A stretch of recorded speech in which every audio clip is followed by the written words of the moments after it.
Welcome to this episode of Ice Corp and the Great White North, where we talk about supply chain to our friends in America and across the internet.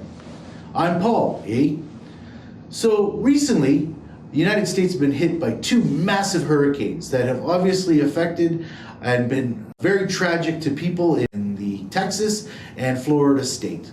And my sympathies go out to all those families. From a business perspective, those type of natural disasters have a huge impact on the supply chain of many companies and obviously the living of a lot of people. So we want to talk to you about Canada and natural disasters and what you should be doing in the event of such a crisis.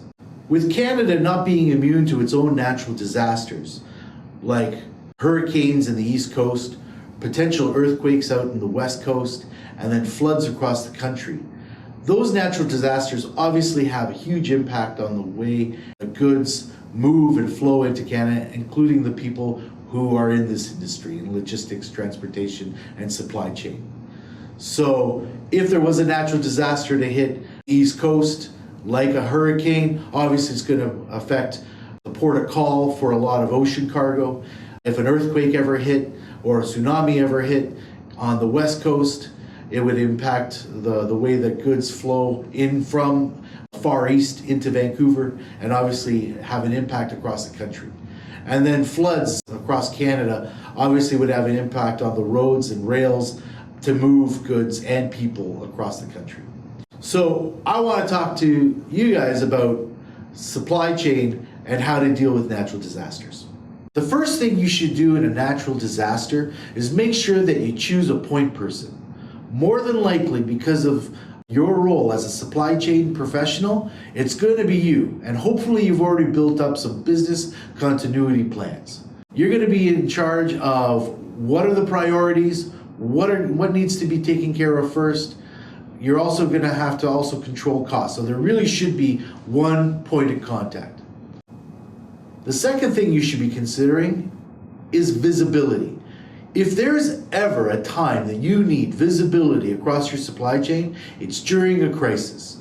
You should be able to find your orders, you should be able to identify and track shipments so that you can take the appropriate changes and reroute cargo and reposition inventory where you need it. The next thing you should consider is your partnerships. And you've got to be looking to your partnerships to really help you through this crisis.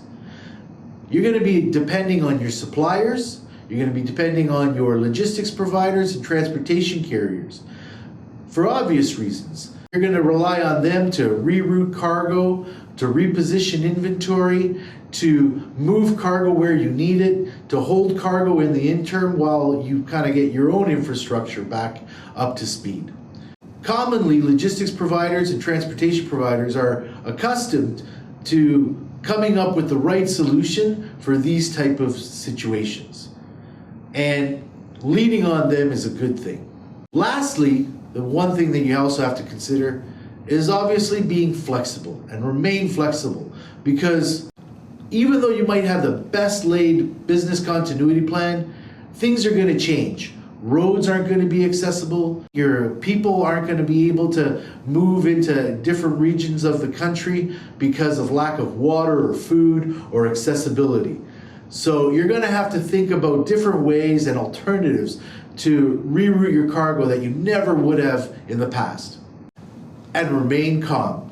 Make sure your priorities, make sure that everyone's well, because those are the priorities. Everyone's safe. Well, thank you for watching this episode of Ice Corp and the Great White North. I also want to thank our sponsor, Ice Corp Logistics, the experts in retail, e-commerce, and dropship distribution. Remember, if you like this episode, make sure to like and share at the bottom. Over and out.